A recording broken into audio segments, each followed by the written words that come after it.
पूर्णरासर बाबे का पुजारी मैं विजयराज बोथरा बोल रहा हूँ। पूर्णरासर बाबा का आज 306 वर्ष हो गया। 1775 में बाबे का जेठ सुदी पूर्णिमा को स्थापना हुआ था जरामदास जी बोथरा के द्वारा। तो जरामदास जी बोथरा बहुत बाबा के भक्त थे। बाबा बोले कि मैं बारी आपसे ही पूजा करवाऊंगा। तो जरामदास जी बोले बाबा मैं बढ़िया जाति का हूँ, मैं आपकी पूजा नहीं करूंगा। लेकिन जरामदास जी को बाबा बोले कि पूजा मैं तुम्ही से करवाऊंगा। तो जरामदास जी यहाँ पर एक जहाँ पर मंदिर है वहां पर ऊंचा टिल्ला था रेत का। तो वहां पर जरामदास जी एक बाबा की मूर्ति दी हुई थी अपने हाथ से, उसको रख करके पूजा करने लग गए। तो जरामदास जी बोथरा पूजा कर रहे थे, घर में बहुत विवाद उठा। बोला ये आज हनुमान जी की पूजा भी करने लग गया। ये जरामदास जी बोथरा जैन धर्म के थे, सनातन धर्म अलग है, लेकिन बाबा बोले कि पूजा मैं तुम्ही से करवाऊंगा। तो जरामदास जी बोले रात में मानसा वहां पर आ जाता था और मानसा आने के बाद में हनुमान जी उनको उठाते थे, उठा करके बोलते कि उठो जरामदास।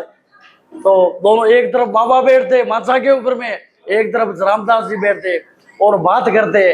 तो जरामदास जी बोले बाबा मैं कैसे आपकी पूजा करूं, मैं बढ़िया जाति का जैन धर्म का, मेरा सनातन धर्म से कोई नाता नहीं है। आपकी पूजा ब्राह्मण करेंगे, स्वामी करेंगे, आप उनको बोलिए। बाबा बोले तू मेरा परम भक्त है, मैं तुम्ही से कराऊंगा। तो जरामदास जी वहां पर पूजा करने लग गए। अब जरामदास जी पूजा करने के टाइम में शिव पार्वती गणेश जी को लेकर के आए।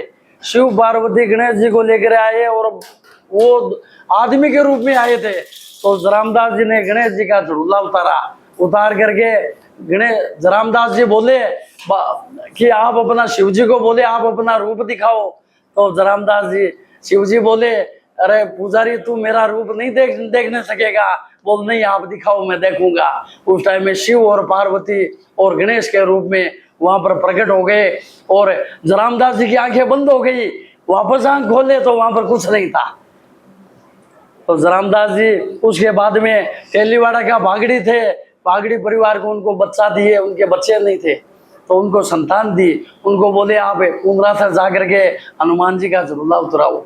जरामदास जी ने भागड़ी परिवार के उनके बच्चे को झूला उतारा।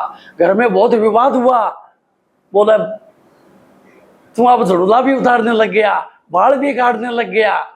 घर में विवाद के आगे आज 306 वर्ष पहले जो विवाद उठता तो उसका सामना करना मुश्किल था। आज तो कोई परवाह नहीं करता है, लेकिन उस टाइम में जरामदास जी फिर छोड़ दी पूजा। तो घर में सोए हुए थे, रात में मानसा वहां पर आ गया। बाबा ने उठा करके बोला जरामदास तू मेरा पूजा क्यों छोड़ दिया। बोलो बाबा मेरे से अभी ये सब नहीं होगा। बोले यहाँ पर बड़ा बड़ा मेला लगेगा, बहुत यात्री आएंगे, उनको तुम आटा की शक्कर देना। बोलो बाबा ये 36 गुण का मैं कैसे खाऊं, मेरे बहन बेटी कौन पर नीचेगा। बोलो तुम्हारे सब बहन बेटी पर नीचेगा, तुम 36 गुण का ये यहाँ पर जो चढ़ेगा ये तुम लेते रहना और मेरे आए हुए यात्री को एक टाइम का आटा की शक्कर देना। बोलो बाबा मैं कहाँ से दूंगा, मेरे तो घर में बच्चों को भी खाने के लिए नहीं है। बोल जरामदास उसकी तुम चिंता मत कर, तू मेरी पूजा कर। बोलो पूजा करने की विधि भी मुझे मालूम नहीं है, मैं कैसे पूजा करूंगा आपकी। बोला तुम मेरा धोबिया उठा लेगा मैं मानूंगा, आए हुए यात्री को तुम टिकी लगा करके थापी लगा देगा। बोलो बाबा इसका ये काम कर, मैं उसका वो काम करूंगा। तुम जैसे भी धोबिया उठाएगा तुम्हारा वंशज की मैं वो कृपा रखूंगा। तो जरामदास जी यहाँ पर सेवा करने लग गए। उसके बाद में जरामदास जी के और भाई थे, वो पूजा नहीं की हनुमान जी की, जरामदास जी पूजा करते रहे। उसके बाद में जरामदास जी के एक बेटा हुआ टोडरमल जी सेवा की। एक बेटा हुआ टोडरमल जी के, एक बेटा हुआ सिंदूरमल जी ने पूजा की। सिंदूरमल जी के 6 लड़के हुए। तो 6 लड़कों का हम लोग वंशज है। आज 306 वर्ष से हम पूजा कर रहे हैं। पूर्णरासर एक छोटा गांव है, यहाँ पर कोई भी सुविधा नहीं थी, पहले बिजली भी नहीं थी, पानी भी नहीं था। ये हमारे जो रेखचंद जी बहुत रहा थे, जो रामदास जी के सिंदूरमल जी के जो 6 लड़के थे, उनके छोटा रेखचंद जी थे। रेखचंद जी यहाँ पर बाबा की पहले पूजा करते थे, हम लोग अलग अलग नहीं करते थे पहले। तो रेखचंद जी बीकानेर में राजा के पास में, उस टाइम में राजा का राज था, तो राजा के पास में गए, बोलो पूर्णासर में एक हनुमान जी का मंदिर है, वहां पर पानी की सुविधा नहीं है। तो वहां का राजा रेखचंद जी को कुछ रुपया दिया, बोल जा तुम वहां पर कुआं खोदवा ले, ये मंदिर के सामने एक कुआं है, वो रेखचंद जी का खुदवाया हुआ है, वो राजा का रुपया दिया था, तो उसमें पानी खारा निकल गया था। देखिए, तो रेखचंद जी यहाँ पर बैठ गए, 3 दिन तक वो अन्न पानी कुछ भी सब त्याग कर दिया। बोल बाबा कुआं का पानी मीठा कर, तभी मैं उठूंगा, नहीं तो नहीं उठूंगा। तीसरा दिन बाबा बोल करके बोला कि रेखचंद जा, पानी मीठा हो गया, कुआं का पानी मीठा था, अमृत के समान था, इससे पूरा गांव पानी पीता था। ये एक बाबा का एक चमत्कार है। उसके बाद में मैं आपको बताता हूँ, मेरे पिताजी जिस टाइम में, आज 50 साल की बात हो गई, एक बार हिंदुस्तान में, पूरा हिंदुस्तान में गेहूं नहीं मिल रहा था। इंदिरा गांधी अमेरिका से वो लाल गेहूं कहां से लाई थी, जो विदेशों से लाई थी, आपको मालूम होगा। बाजार में गेहूं नहीं मिल रहा था एकदम। यहाँ पर मेला आ गया भादुआ का, सब लोग बोलते हैं भंडार में आटा की शक्कर नहीं है, सब जगह व्यवस्था, बाजार में गेहूं एकदम नहीं था उपलब्ध।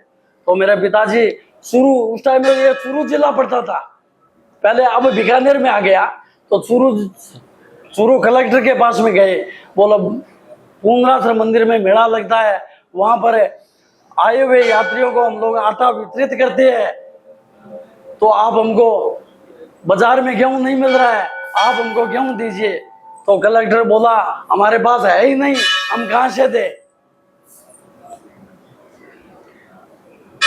मेरे पिताजी के तो मुंह उतर गया एकदम, बोला अब मैं क्या करूंगा।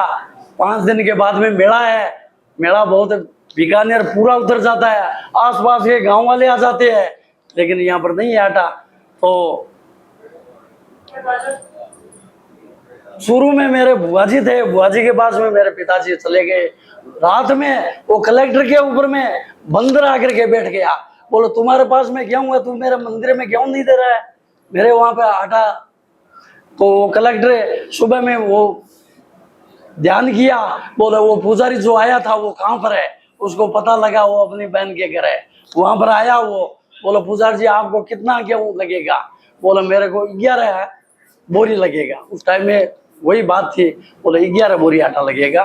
बोले ठीक है आप जाइए, मैं 11 बोरी आटा पिसवा करके मैं लेके आता हूँ। तो वो पिताजी मेरे आ गए। दूसरा दिन वो कलेक्टर पिसवा करके आटा यहाँ पर आकर के बोले पुजारी जी उतारिए। तो ये बाबा का एक चमत्कार है।